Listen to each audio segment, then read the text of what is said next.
Hey guys, happy Friday night to you all out there in YouTube land. I'm going to give you a little bit of a update here on the GMC rust repair.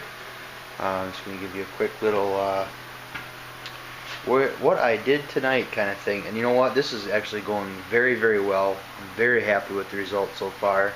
Let me get down here on the creeper seat here and show you. I did some more trimming here on the cowl end of the rocker, and I'm satisfied with that. But look at all the yucky in there. I gotta get that cleaned out the best I can. I do have the inner rocker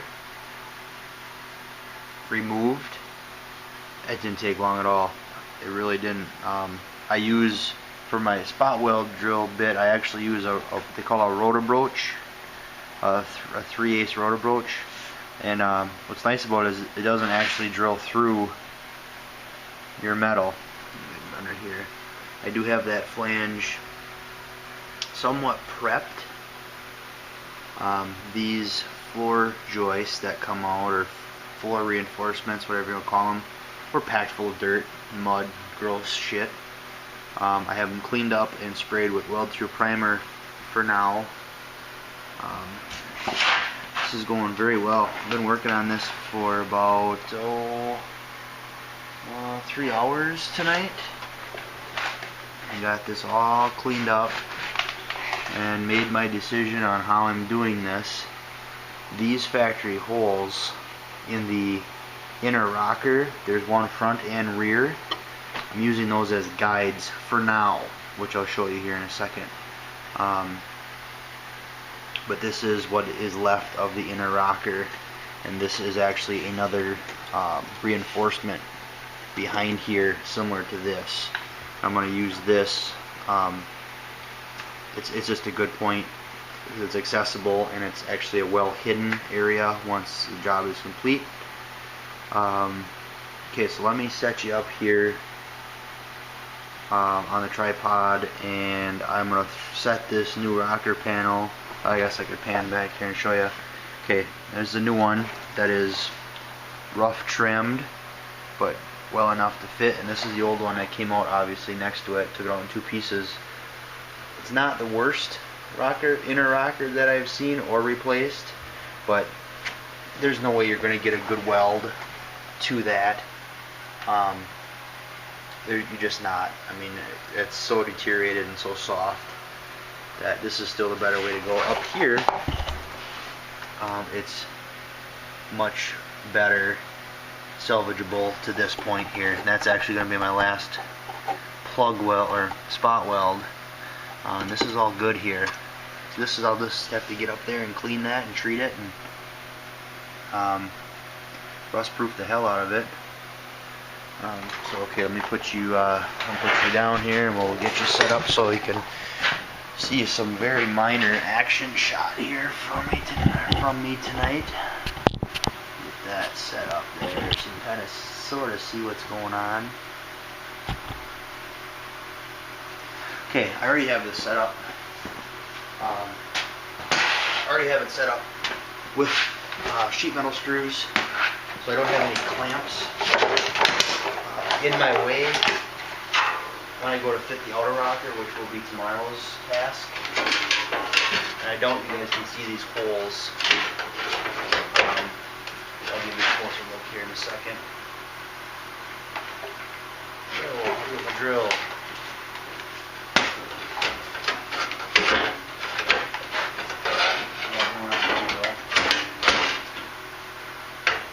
This is actually, out of all of these that I've done, I've actually never done one this way, and I can see by far that this is definitely the better way to go. I have done them where I actually just section this bottom on here. It's a hell of a lot more welding, but hey, if anything, you know, the more times you do it, the better you get at it, the more sense it makes.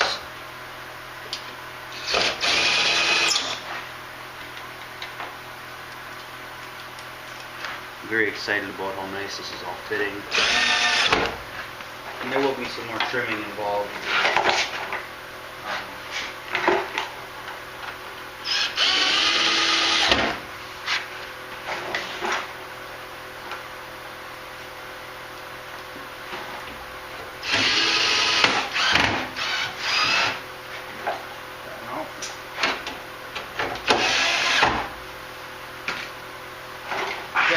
Now, wouldn't it be that nice if I could just run a shitload of screws in there and call her good? Yeah, right? Okay. Closer look here. Okay.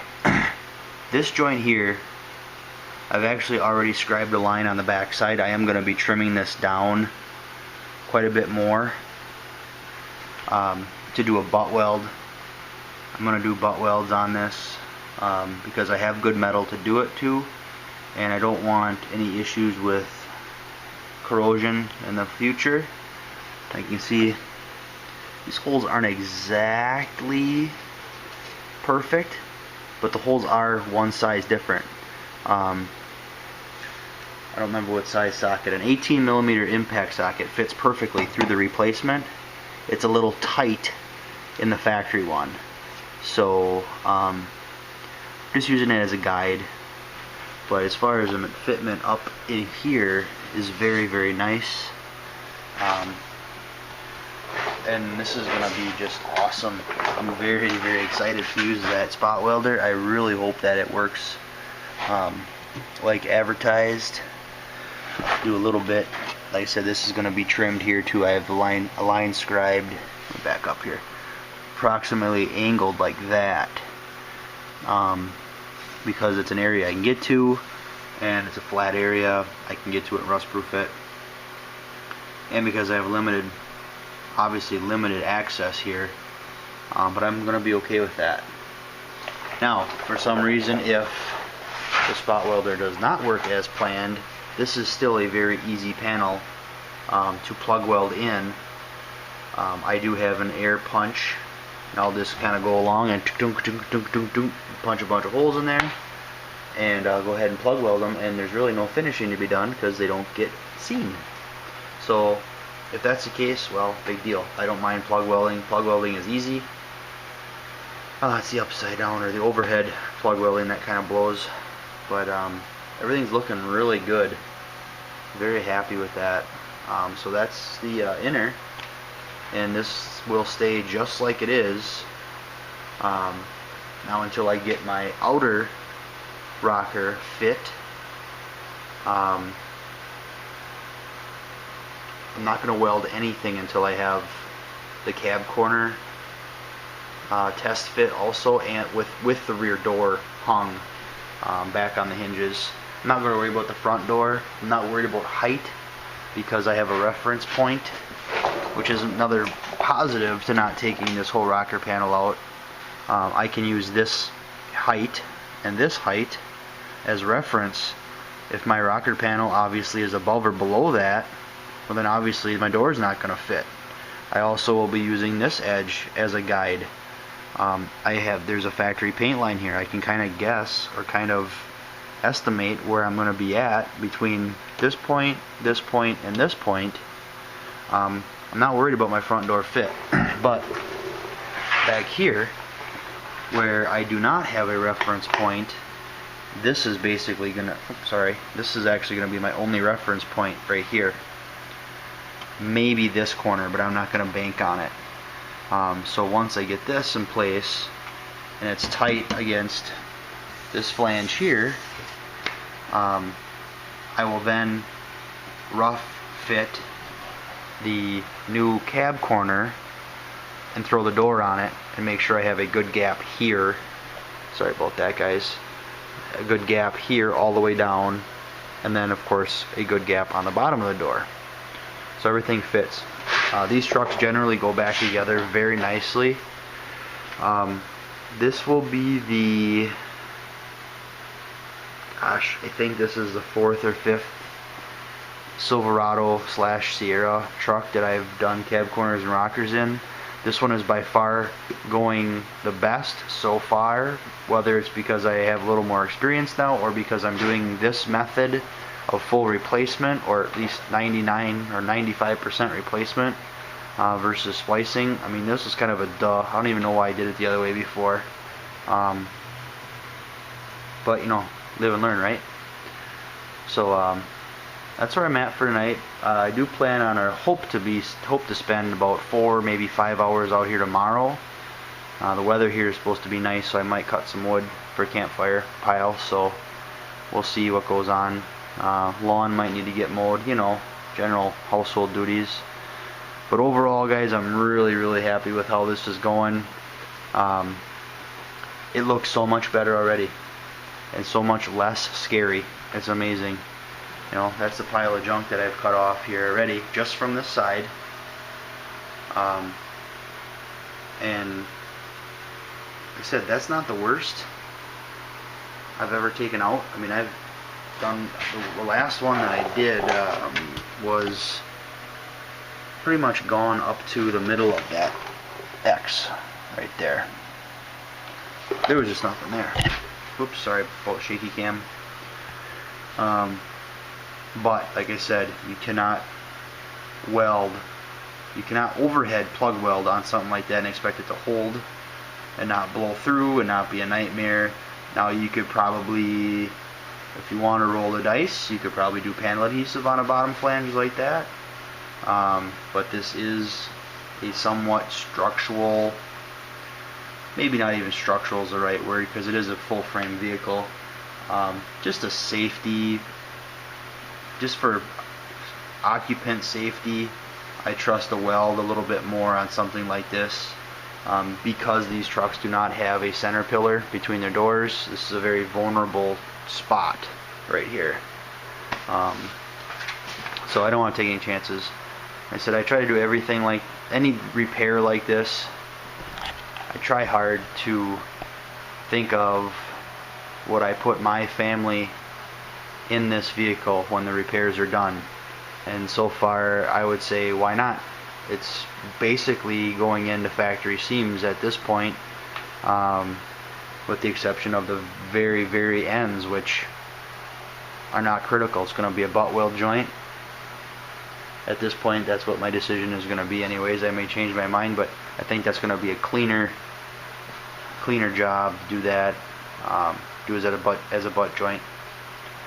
So it's about a little after 10 on Friday night. I'm going to clean up a little bit, and just wanted to show you where I'm at for tonight. I'm really happy with the progress.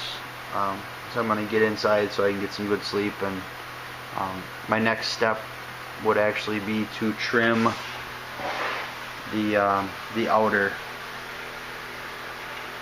And doesn't look like there's going to be a whole lot of trimming, because I'm going to use the majority of the back.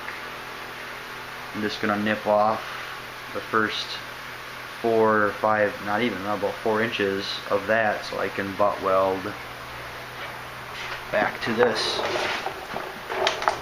I got kind of greedy here and I cut a little bit more than I wanted to, but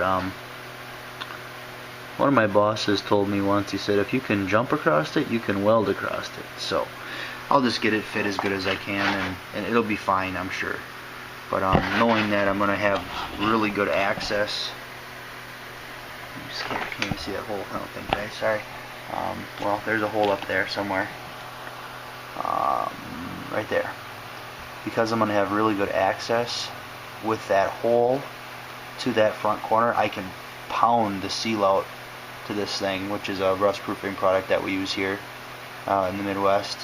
Very popular product, does an awesome job. It's about $80 a gallon. I usually put about a quart in each rocker panel and cab corner on these things when I do them. It's good shit. I don't even know if it's online or not. Look it up, I guess. Google it. It's called Seal Out. Actually, let me see if I got a can here. I'll show you, or a bottle of it here. It's a secret formula. It's kind of like a Heinz 57 thing. Yep. That's the stuff. Looks like mustard. It's an inner panel coating. Yeah, I should have enough there to do this truck. So, okay. Alright, with that, guys, I am going to bid you adieu.